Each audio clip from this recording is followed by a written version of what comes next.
3,000 light years away, they see what looks like a living being. Wait, an eye? This is a legit picture from Yo. NASA. They're saying that what they see may be a legit biblical angel. What the heck? It looks like a straight eye. And you see the rings around it? Yeah. If you go to look at the actual biblical angels, how they're described in the Bible, look, the rings and then one huge eye in the middle. Isn't that not exactly this? Yeah.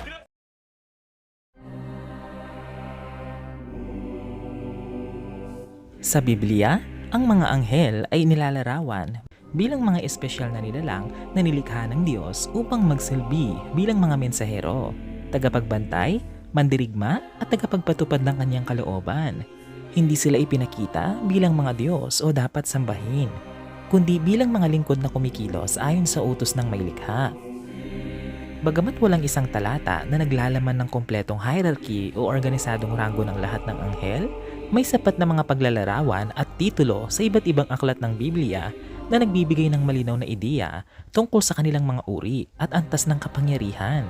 Sa videong ito, sabay-sabay nating uunawain ang kanilang mga uri, ranggo at gampanin sa kayusan ng mundo.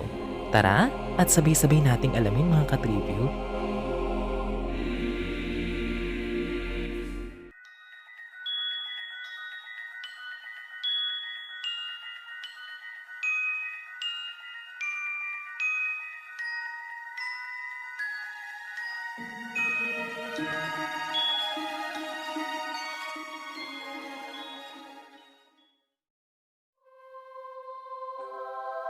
Ang salitang anghel ay nagmula sa Hebreyong malak at Griegong angelos na parehong nangangahulugang mensahero.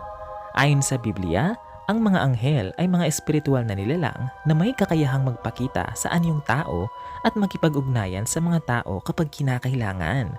Mayroon silang katalinuhan at kakayahang magdesisyon, ngunit nananatiling mga nilikha lamang na nakapailalim sa kapangyarihan ng Diyos. Ang kanilang pangunahing layunin ay ang maglingkod at isakatuparan ang banal na kalooban. Isa sa mga pinakamataas na uri ng anghel na binanggit sa Biblia ay ang seraphim.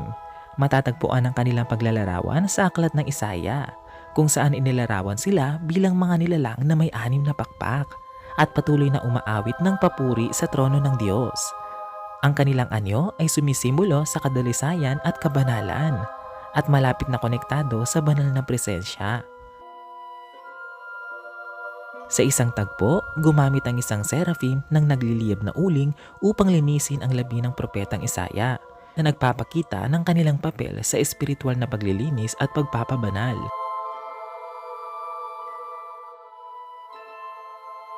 Kasunod nito ay ang kerubim, na kilala bilang mga tagapagbantay ng banal na lugar. Unang lumitaw ang kerubim sa aklat ng Genesis bilang mga bantay sa pasukan ng hardin ng Eden matapos palayasin sina Adan at Eva.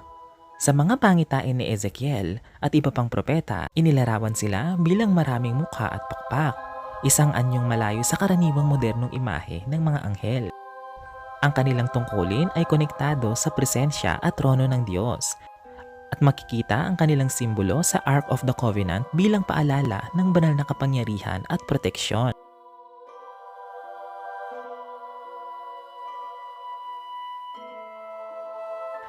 Ang arkanghel naman ay tumutukoy sa mga pinunong anghel na may mataas na antas ng awtoridad.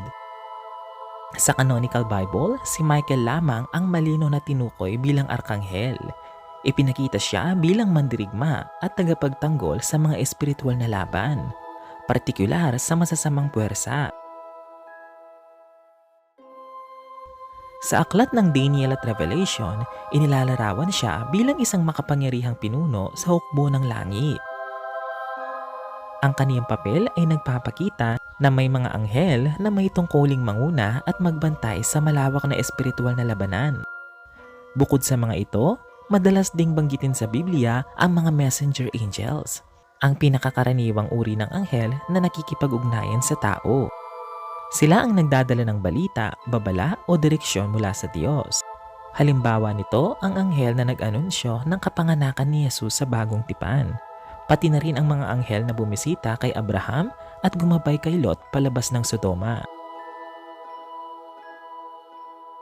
Sa maraming pagkakataon, hindi agad nakikilala ng isang tao na ang kanilang kausap ay isang anghel dahil minsan ay nagaan yung tao ang mga ito.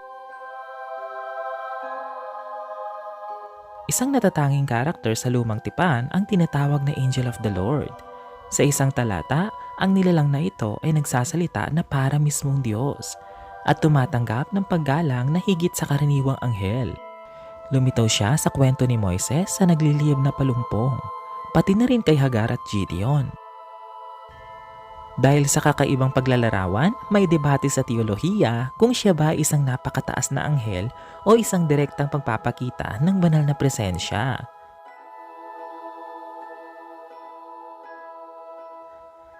Sa mga pangitain ni na Ezekiel at Juan sa aklat ng Revelation, makikita rin ang mga living creatures, ang makalangit na nilalang na may kakaibang anyo at malapit sa trono ng Diyos. Bagamat hindi laging tinatawag na anghel, itinuturing silang bahagi ng celestial troop. Ang kanilang mga mukha at simbolismo ay kumakatawan sa iba't ibang aspeto ng kapangyarihan at katalinuhan. Sila ay patuloy na sumasamba at nagpapatunay sa kadakilaan ng Diyos. Mayroong ding mga terminong gaya ng thrones, dominions, principalities at powers na binanggit sa mga liham ni Pablo. Hindi malinaw ang kanilang eksaktong anyo, ngunit ipinapahiwatig na sila ay mga antas ng espiritual na otoridad sa makalangit na kaayusan. Ang mga ito ay karaniwang nauugnay sa pamamahala, hustisya at pakikipaglaban sa mga puwersa ng kasamaan. Bagamat hindi direktang nakalista ng buo ang hierarchy sa Biblia, may mga talata na tumutukoy sa mga ranggong ito.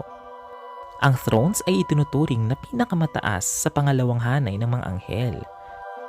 Ang pangalan nila ay mula sa salitang nangangahulugang luklukan dahil sila raw ang sumasagisag sa katarungan at autoridad ng Diyos. Sa teolohiya, sila ang nagdadala ng banal na hustisya. Madalas silang iniuugnay sa mga pangitain ni Ezekiel sa Ezekiel 1, kung saan may misteryosong mga gulong na puno ng mata, isang simbolo ng kaalaman at presensya ng Diyos. Ang dominions o dominations naman ay may papel sa pamamahala sa ibang anghel. Hindi sila direktang nakikialam sa tao. Sa halip, sila ay nagbibigay ng utos sa mas mababang ranggo ng mga anghel. Ang kanilang tungkulin ay magbigay direksyon sa ibang anghel, tagapagpatupad ng banal na kaayusan, at sila ay kumakatawan sa otoridad at disiplina sa espiritual na kaharian.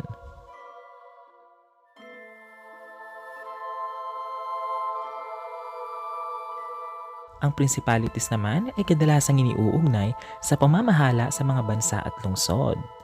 Sa ilang interpretasyon, sila ang guardian angels ng mga kaharian o pamahalaan. Halimbawa, sa Daniel 10, may nabanggit tungkol sa Prince of Persia na isang espiritual na nilalang na may impluensya sa isang kaharian. Isang posibleng halimbawa ng principality. Sila ay may impluensya sa mga lider at pamahalaan. Samantala, ang powers ay kilala bilang mga mandirigmang anghel. Sila ang lumalaban sa masasamang espiritu at nagpapanatili ng kaayusan laban sa kaguluhan. Sa ilang interpretasyon ng Kristiyanong tradisyon, sila ang tagapagtanggol laban sa mga demonyo at spiritual attack. Kumbaga, sila ay nagsisilbing spiritual warriors o protector laban sa kasamaan.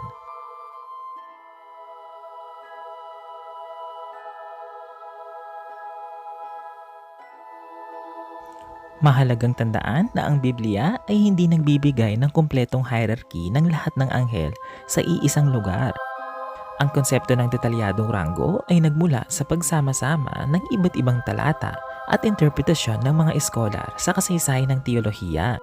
Gayunpaman, malinaw na may iba't ibang uri ng anghel na may kanya-kanyang tungkulin mula sa pagsamba hanggang sa pagkikipaglaban at paghahatid ng mensahe.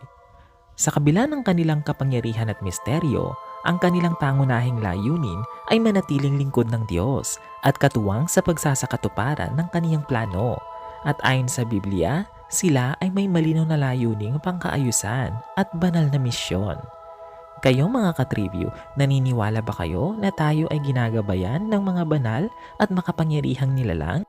Nais naming marinig ang inyong saloobin o experience sa comment section below. Hanggang sa muli mga katribyu,